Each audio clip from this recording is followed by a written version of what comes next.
The abduction. The Mariacs had been collecting specimens from across the galaxy for millennia. Their vast repositories housed biological samples from over 10,000 worlds, meticulously categorized and preserved for study. To them, the universe was an endless museum, and they its curators.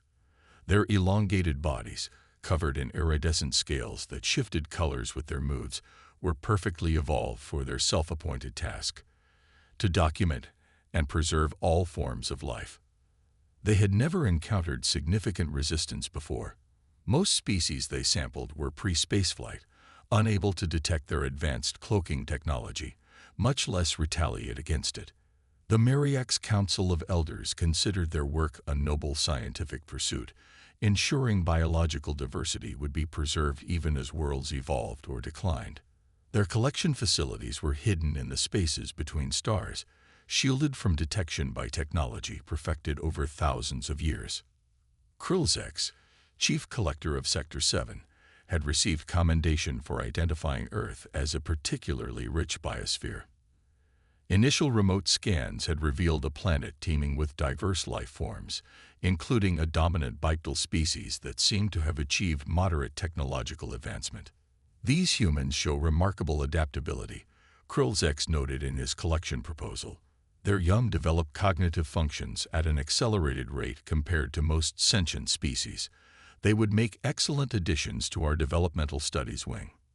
The Council approved his request to collect 30 juvenile specimens from across their colony on Proxima Centauri. Their preliminary studies suggested that humans, while having achieved interstellar capability, were still confined to their immediate stellar neighborhood. The risk of detection was deemed negligible. The collection vessels departed from their hidden facility, crossing 4 light-years in mere hours using fold space technology.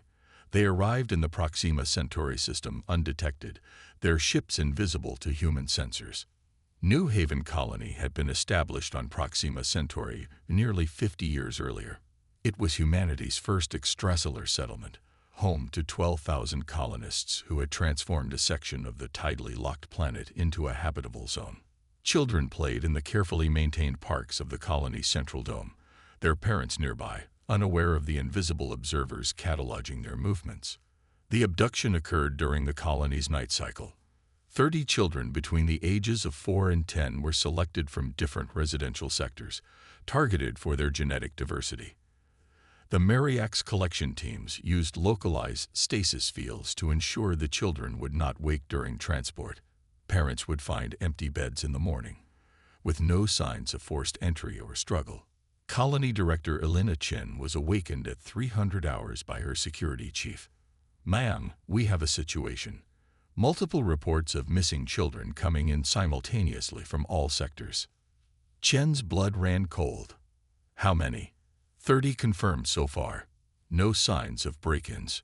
Parents put them to bed, and they simply weren't there in the morning. Lock down the colony. No one in or out. Review all security footage immediately. The footage revealed nothing. Children visible one moment, gone the next, as if they'd been erased from existence. No thermal signatures, no movement detected by motion sensors. It was as if they had simply ceased to exist. By noon, the entire colony was in panic. Parents gathered outside the administration building, demanding answers that Chen couldn't provide. The colony's limited military personnel conducted thorough searches of every structure and the surrounding terrain, finding nothing. Commander David Reyes, head of colony security and a former Earth Defense Force officer, gathered his team in the command center. "There's no way 30 children vanish simultaneously without a trace. Not unless someone has technology far beyond ours." "You're suggesting non-human involvement?" Chen asked. "It's the only explanation that fits the evidence, or rather, the complete lack of evidence." Chen activated the quantum communication array, establishing a direct link to Earth Command. General William Park's holographic form materialized in the center of the room. "We've received your emergency transmission, Director Chen. 30 children missing without a trace." "Yes, General. Commander Reyes believes we're dealing with a non-human abduction." Park's expression hardened. We've had rumors of unexplained disappearances on other worlds. Nothing confirmed until now. He turned to address someone off-screen. Activate Protocol Cerberus. Priority Alpha. 3 days later, 5 stealth vessels arrived at New Haven Colony. They didn't resemble standard Earth military ships. Their hulls were darker, their profiles sharper.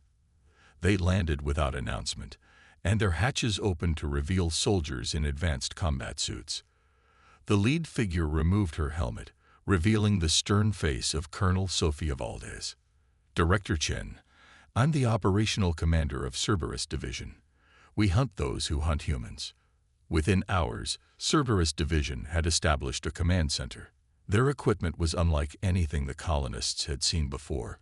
Quantum analyzers, dimensional variance detectors, technology that seemed decades beyond current Earth capabilities. We've been preparing for this possibility for years, Valdez explained to Chen and Reyes. There have been isolated disappearances throughout human space. Nothing this coordinated before. We've been developing technology specifically to track the kind of advanced cloaking we believe these abductors use. Who are they? Chen demanded. We call them collectors. We've gathered fragments of evidence from a dozen worlds, enough to know they've been observing humanity for centuries. This is the first time they've taken children in such numbers. Lieutenant Marcus Wong, the division's chief technology officer, approached with a holographic display. We've detected quantum resonance traces consistent with their transport technology. We can track them. How far ahead are they? Valdez asked. Their ships are fast, but we've been analyzing their fold space signatures. We can follow them to their base. Valdez nodded. Assemble the team. We leave in 6 hours. I'm coming with you, Chen stated firmly. This is a military operation. Those are my colonists' children. I was Earth Navy before taking this position. I can handle myself. Valdez studied her for a moment. Very well. Commander Reyes as well, if he wishes. We could use someone with local knowledge. The Cerberus team prepared their equipment while Valdez briefed them on the mission. Our intel suggests these collectors maintain numerous facilities throughout this sector of the galaxy. They likely consider themselves scientists rather than kidnappers. They've been taking specimens from pre-spaceflight civilizations for thousands of years without consequences. They've never taken human children before, Wong added. Which means they don't understand what they've done, Valdez replied. They don't know humans yet. They're about to learn. The 5 Cerberus vessels departed Proxima Centauri under complete stealth. Their engines operated on principles that allowed them to traverse the quantum foam between normal space and subspace, making them virtually undetectable to conventional sensors.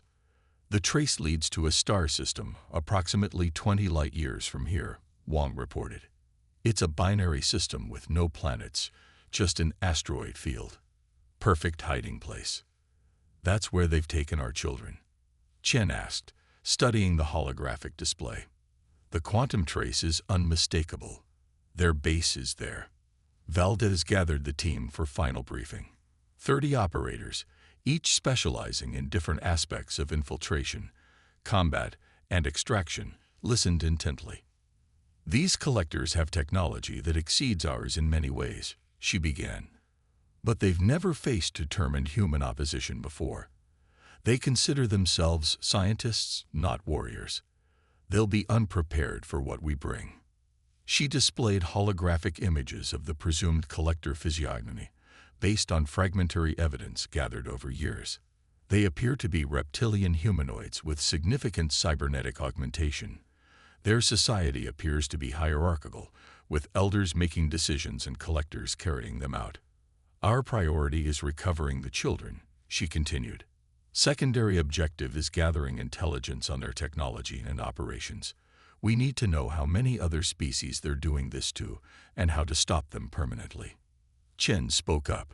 What about the collectors themselves? Valdez's expression was grim. We're bringing less than lethal options. But make no mistake, anyone who stands between us and those children will regret it. These beings need to understand that taking human children crosses a line that cannot be uncrossed. As they approached the binary system, their sensors detected a massive structure hidden among the asteroids.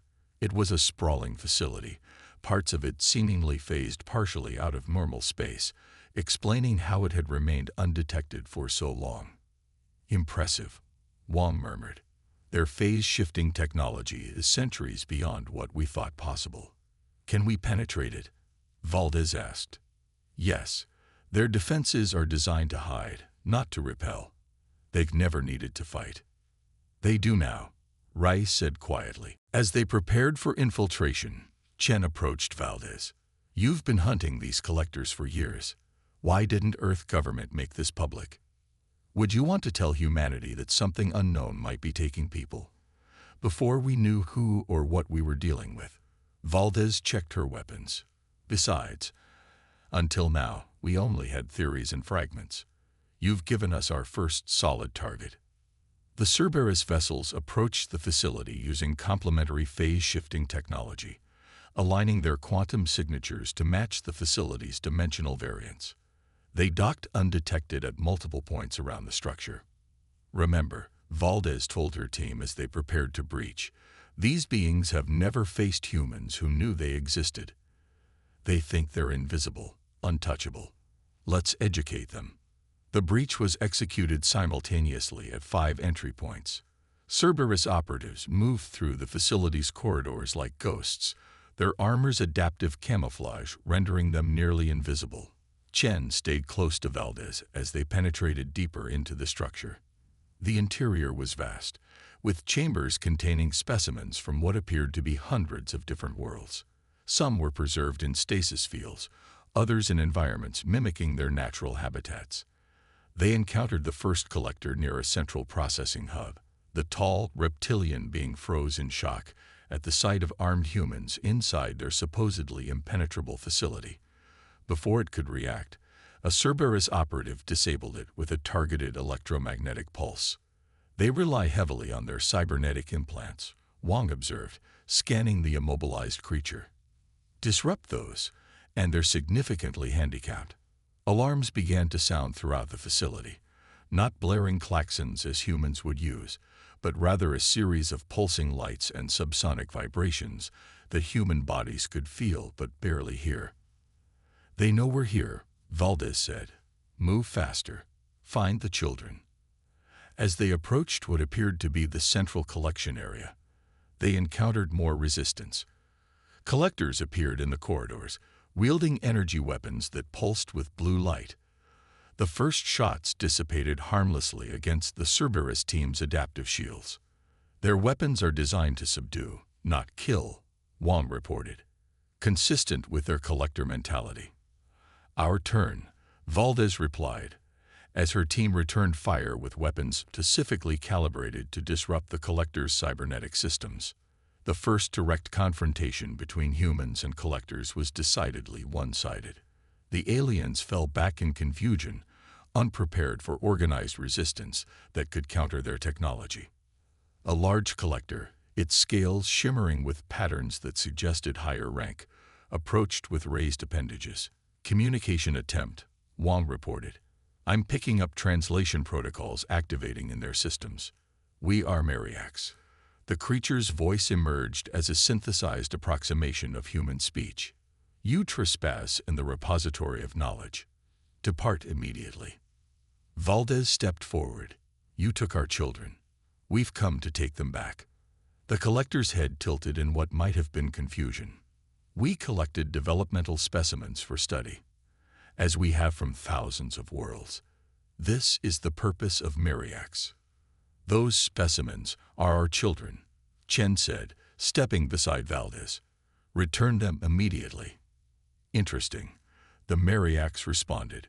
"No species has ever tracked us to a repository before. Your technological development exceeds our assessment. We will revise our classification of your species." "You don't understand," Valdez said. "We're not here to be classified. We're here for our children. Where are they?"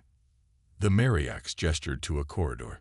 "The new acquisitions are being processed for long-term study. They will contribute greatly to our understanding of your species' developmental patterns. Long-term study. Chen's voice was dangerous. How long were you planning to keep them? The standard observation period is 70 cycles. The Mariacs replied, approximately 200 of your years. The humans exchanged glances of cold fury.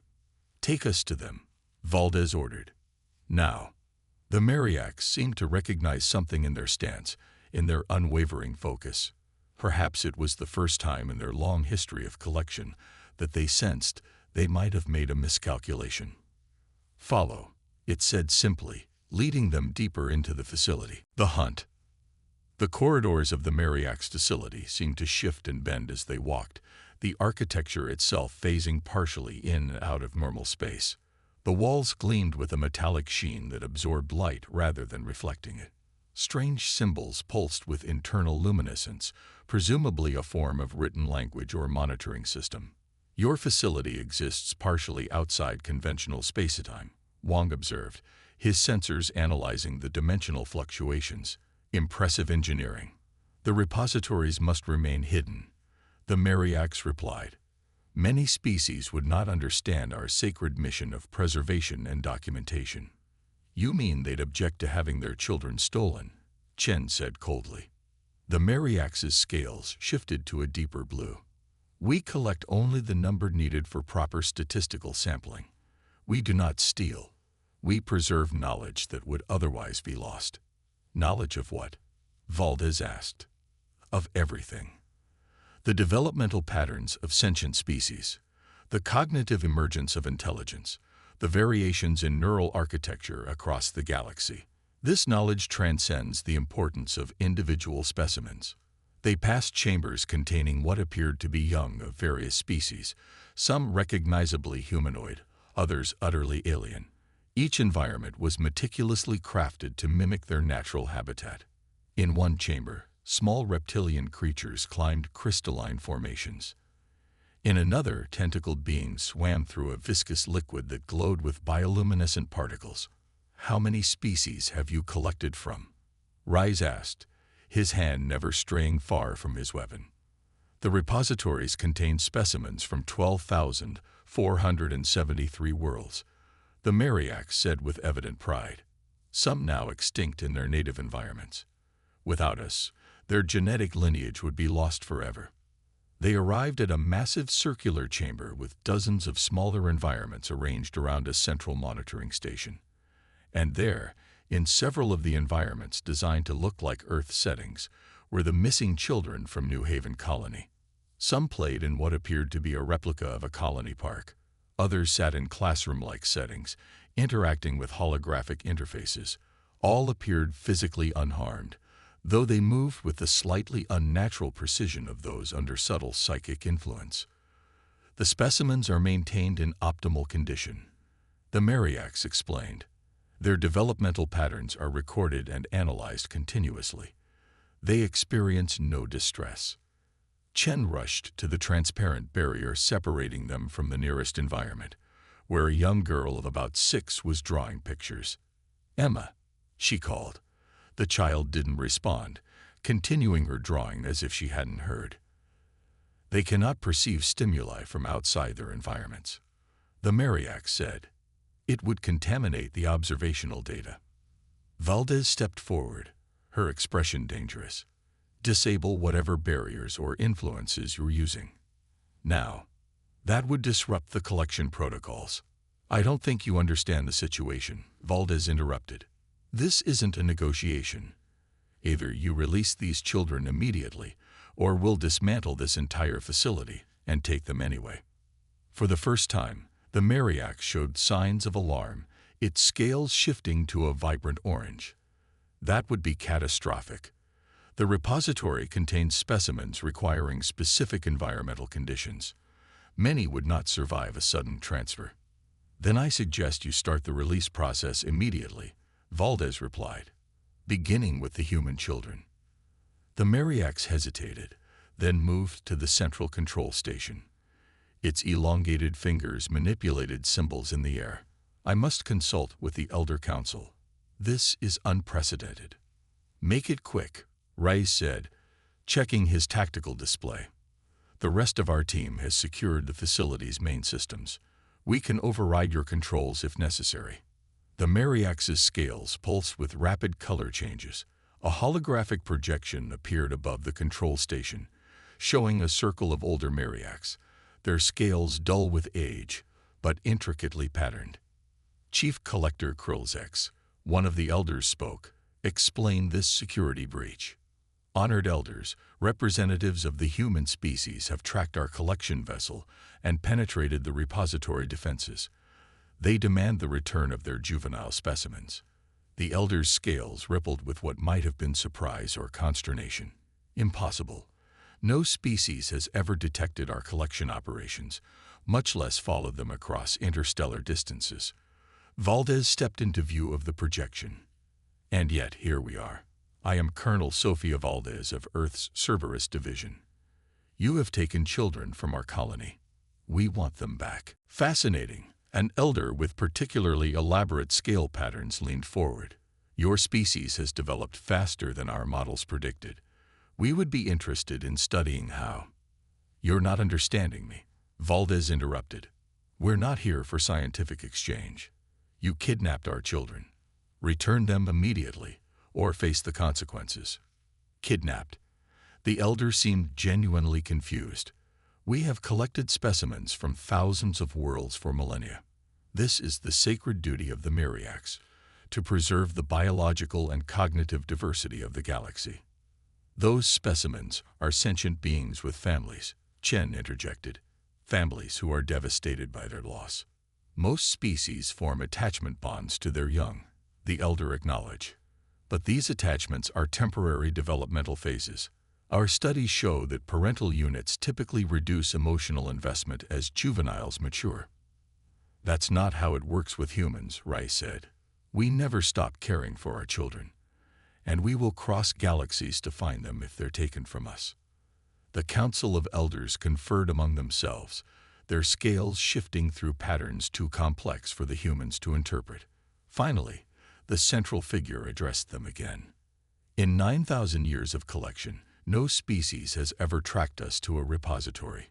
Your technological capabilities exceed our assessment. We would propose a compromise. Allow us to complete our current studies, and we will return your specimens once we have gathered sufficient data." "Not acceptable," Valdez replied immediately. "Those children leave with us today. All of them." "That is not possible. The collection protocols." "Let me be perfectly clear," Valdez interrupted. "We have secured your facility. We have the capability to disable your systems and forcibly remove our people. The only question is whether you cooperate or whether this becomes a much more permanent problem for the Mariax."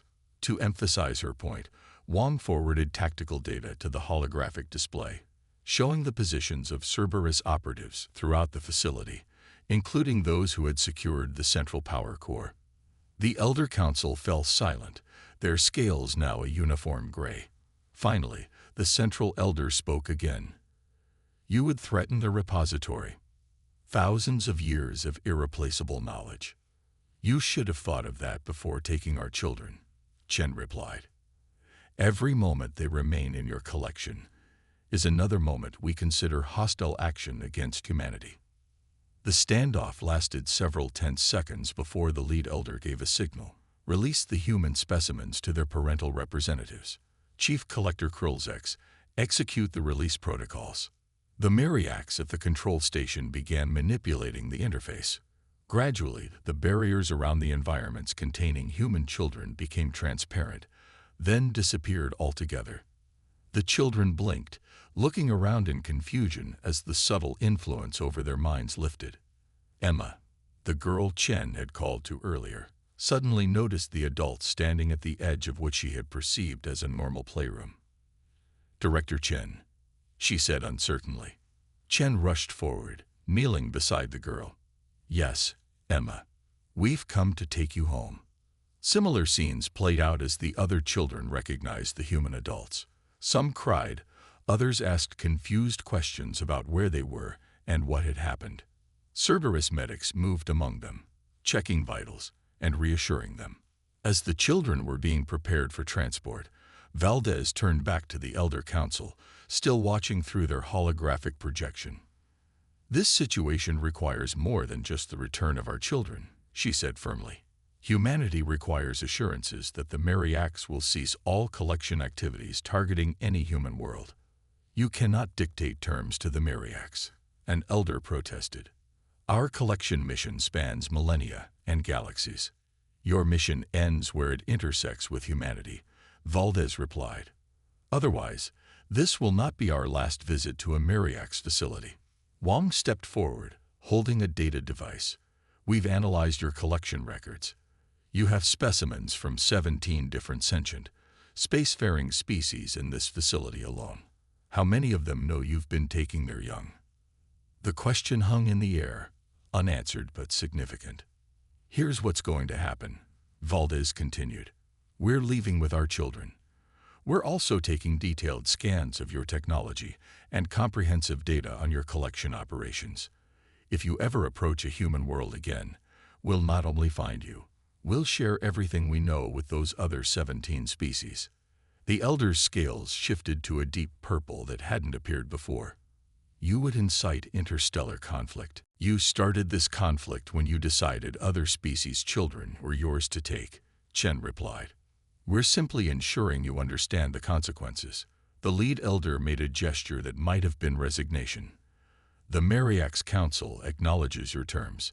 Human worlds will be removed from collection protocols." "All human worlds," Valdez specified, "including those we haven't settled yet but may in the future." "Agreed," the elder said after a brief pause. "Though this creates a problematic precedent." "Perhaps it's time for that precedent," Rice suggested. "Perhaps it's time the Mariax reconsidered whether collection of sentient beings can ever be justified, regardless of your scientific intentions." As the children were gathered and prepared for transport back to the Cerberus vessels, Wong approached Valdez with his findings. "Colonel, their database is incredible. They've been collecting specimens for over 9,000 years. Some of the species in their repositories are completely unknown to us, including the extinct ones they claim to have preserved." "Yes, and their technology. The phase shifting alone would revolutionize our understanding of quantum mechanics." Valdez nodded thoughtfully. "Download everything you can. Earth Command will want a complete analysis." Meanwhile, Chen was helping organize the children, who were gradually recovering from their trance-like state. "Where are we?" asked a boy of about 8. "This doesn't look like the colony." "You're on a research station," Chen explained carefully. "Some people took you without asking. We've come to take you home." "They looked like lizard people," the boy said. "I thought I was dreaming." "It wasn't a dream, but it's over now," Chen assured him. As they prepared to leave, the Mariax chief collector approached Valdez once more. "Colonel Valdez, the Elder Council requests a final audience before your departure." Valdez hesitated, then nodded. The holographic projection reactivated, showing the full council.